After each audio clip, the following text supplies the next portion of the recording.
And ladies and gentlemen, welcome back to the channel. Justin McCormick back again, and we've got some off-season stuff to do. But as I said in the previous video, we got to figure out who's going to win this Arena Bowl. So we're going to see who it's down to. We got the conference championship between the Crush and Rush, and then the Desperados taking on the Destroyers. So we'll definitely skip through that real quick. We'll simulate the round and then see how well that goes, as the Crush and the Destroyers are going to be taking on each other for the Arena Bowl championship. We will simulate that and see who comes out on top, and it is going to be the Destroyers edging out the Crush 36-33. So after that intense matchup,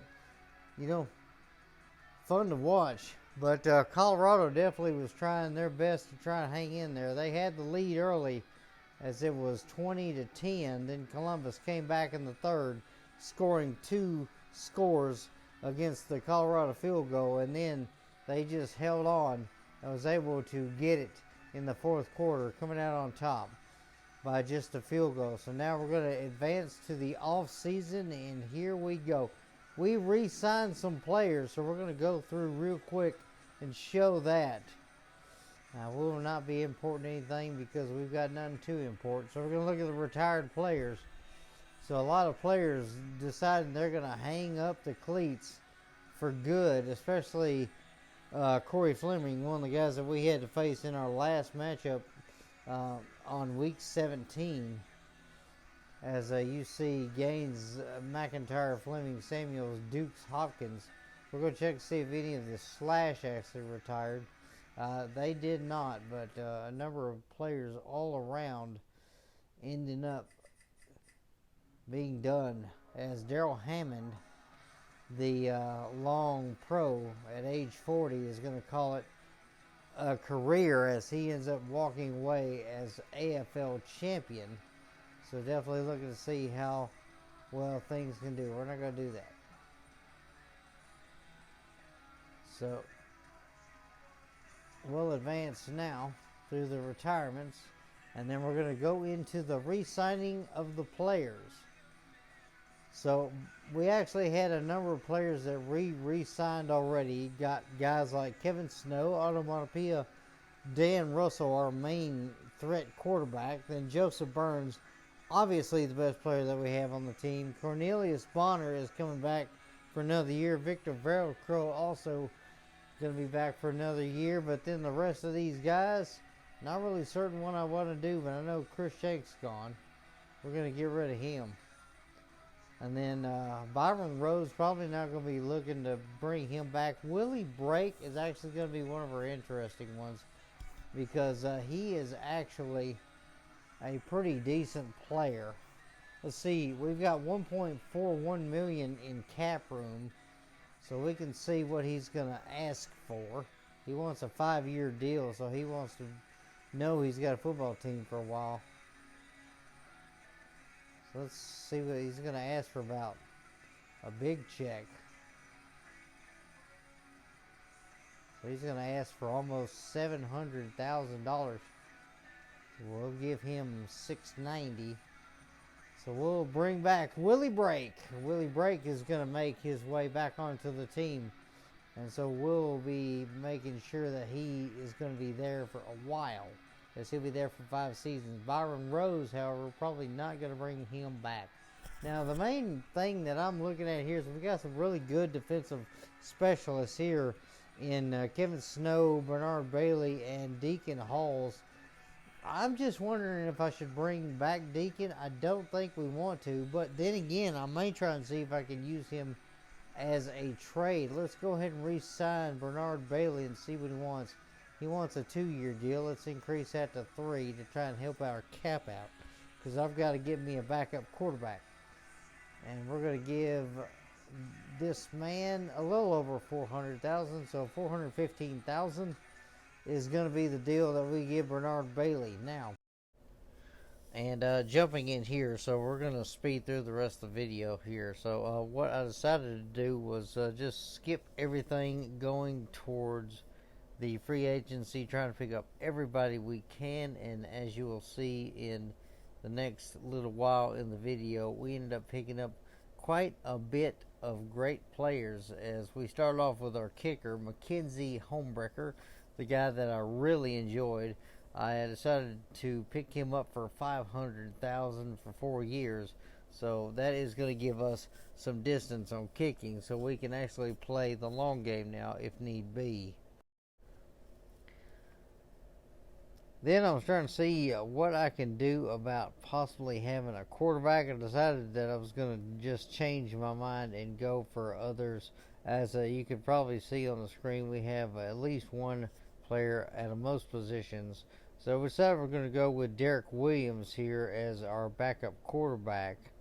Trying to see what we can get off of him. And then we ended up changing our mind and decided to go a different direction. So starting to look around and trying to see what options we have, trying to find those guys that are in the 70 overall rating. I'm trying not to get too many of the 80s, but look around at Elvin Styles. I really enjoyed seeing that guy, but just really could not pull the trigger on some of these players, especially guys like Marlon Jackson, who is a very, very well-paid guy. Looks like he will end up going to the Utah Blaze, as they end up giving him a good sized deal. Looked around for some other players, decided to go try for a fullback because we definitely needed a good fullback here. So eventually I came around.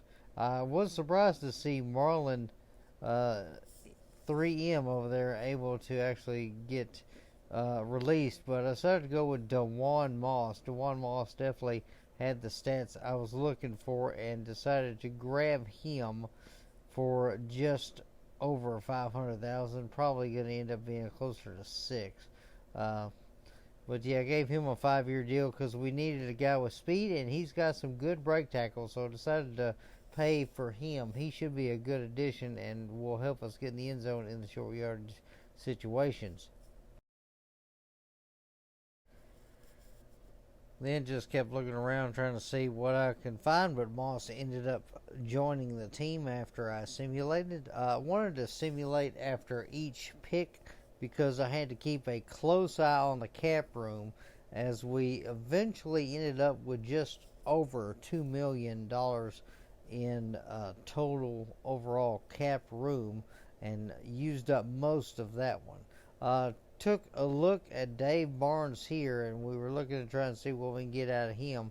A little over $200,000 for a couple years, but we decided that that was probably going to be the best option. Gave him 221 for a couple of years, and Dave Barnes would be our O-line D lineman for the next season. And then just looked around trying to see who else we could find. Steve Warren, I believe, was another guy that I picked up. I was definitely looking at trying to fill out the line as best we could. I looked over at Chris Bell, and I just did not like some of the options they were looking at. Barnes ended up getting picked up there. As we take a look at the breakdowns, the very bare minimum number of players I needed was 18, so I needed to get at least 4 more guys before I can actually start the season, but that's at the very least. Just looking around here for another good center, somebody that we can put on this team, and I do know one guy that I end up picking up later that I am really excited about. You probably have already seen him if I put him in the preview, and it is going to be this guy right here, Eric Golston. He is going to be our big bruiser up front. He is going to do everything he possibly can to fill in that gap, as he has got some good blocking for pass blocking, so he's definitely going to protect Russell as much as possible. Just basically trying to fill out the roster here as much as possible, trying to at least get a couple of guys. Still needed to get a left end and a fullback as well. We go with Harold Van Diver, probably the guy that I'm going to be most excited about, as he was the one on the preview in the video. He was the one that decided he wanted to lay into the quarterbacks when I was running a test game. So it was definitely fun seeing Van Diver cause so much pressure. He's going to be Deontay Parker 2.0. And then the funny part is we have Deontay Parker when Van Diver gets tired. So looking around trying to see who else we could possibly pick up for the cap room that we have. Only got 216,000 left. So definitely starting to run out of room there. So we were just trying to see what we can find. Eventually we run across Jesse Scott as the backup quarterback. We decided we're going to pick him up and give him a 3-year deal. Jesse Scott will be the backup for Dan Russell, as Scott has a pretty good arm. He doesn't have the best accuracy in the world, rated about, I believe it was a low 70 in the accuracy, but yeah, something that we definitely had to look at. This was Shuren Pearson, a guy we were looking at trying to see if we could possibly afford him as we got around to the last couple of picks, but it was definitely tough trying to figure out what was going to be the biggest key factors, biggest key players that we're going to need, what decisions were going to give us the best opportunity to make a good team for a run next season. As we look at Jason Johnson, decided that we were going to use him as our backup offensive guard and left end, so we decided to give him $305,000 and he's going to take it, and so he gets signed to the team. So that's going to give us all 18 players for that. As we look through the entire roster, Shuren Pearson still not picked up. We decided that what we were going to do, we were actually going to try to release Deacon Halls. We tried to trade him, but it just did not work out. So after releasing Deacon Halls, we decided we was going to move on from him, and then we were going to pick up the fullback Shuren Pearson, and we needed that cap room because that put us all the way down to 42,000,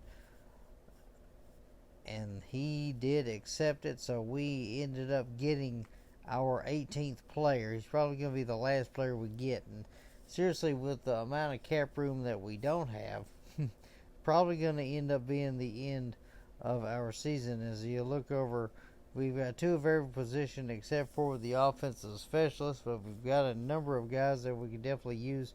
Probably going to end up having Burns play the offensive specialist role there, and then have him back up some of the wide receiver D-backs. That way he can play defense for us there. So we then start to look over the weekly schedules, and the funny thing is we noticed that in week 1 we do not have a matchup, but in week 2 we take on the Columbus Destroyers. So we will have to face the previous Arena Bowl champions. As you can see our schedule there, a lot of big games, especially taking on the Wranglers once again. But season 2 will be around the corner, so the Cincinnati Slash will try again and see if we can actually get something done this time. Season 2 right around the corner. Like and subscribe, and see you later. May God bless you.